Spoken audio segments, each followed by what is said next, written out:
As most of you know, I'm always looking for the obscure local history. Oftentimes it's some of the best nuggets of information we get about our foundationary existence.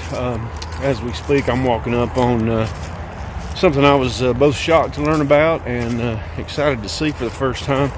Once we get here, you'll know a little bit more about what I'm saying. But basically, as you can tell from the traffic you can hear behind me, is obscure history doesn't always have to be miles and miles off the beaten path. Presently, I'm approaching what is known, not well known, because this is only a few miles from my house and I had no clue, but this is a cemetery. I want to say the first interree here was buried in 1700. It's my understanding there's a few Civil War comrades in here and maybe at least one or two Revolutionary War soldiers. But it's starting to come into view here behind me. And there you have it, the Easley Cemetery. More than anything, I want you to see the little gated entry, which I think could be highly unique. When I was a child, most of this area here was a huge horse stable, or at least a farm, with mostly horses, best I remember. So there you see it, sign reads Easley Cemetery 1700. Let's walk up and take us a little look. It's just extraordinary, and it's so close to the relatively known here in town. But I'm going to scavenge around for a little bit and check back in with you when I come up on 1, 2, or a half a dozen points of interest. But for now, peace out. Hoorah.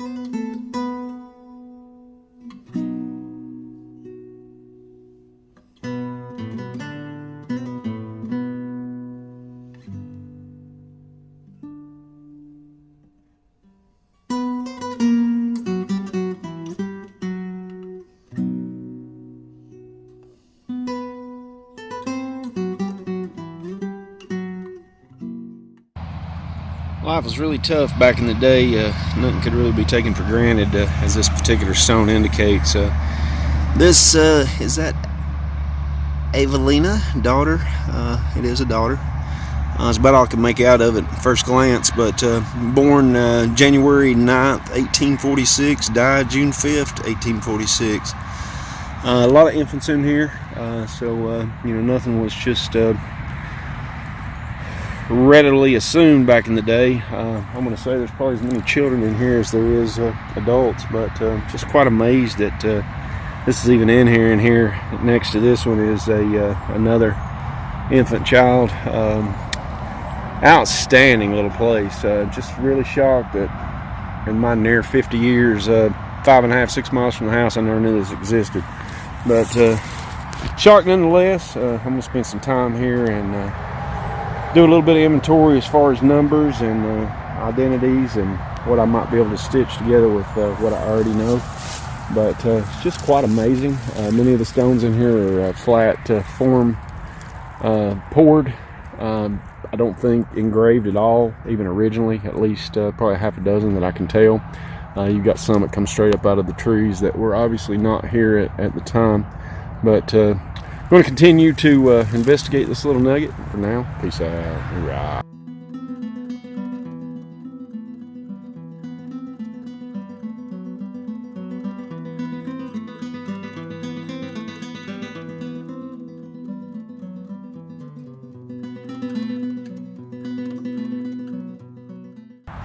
In this light, you may or may not notice what appears that the lettering is a brilliant white.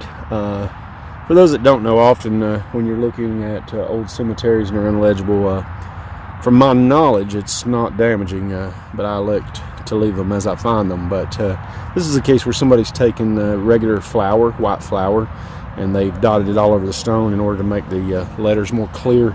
You can see evidence of that in several little places in here. But in this particular instance, I do appreciate it because this one here is rather lengthy. As far as the read goes, appears that she died in 1838. Can't see the date of the birth, but interesting nonetheless. We're going to give this one a little bit more closer look, but for now, peace out. Hoorah.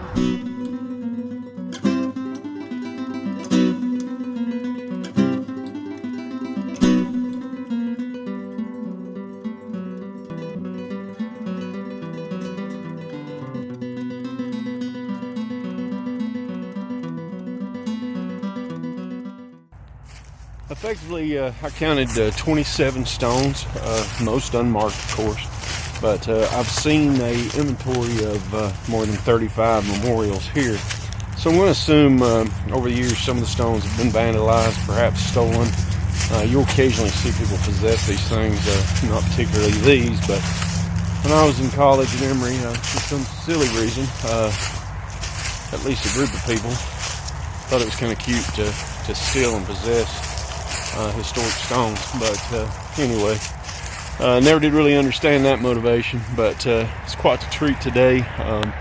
Kind of amazed about how closely each of the sites are together.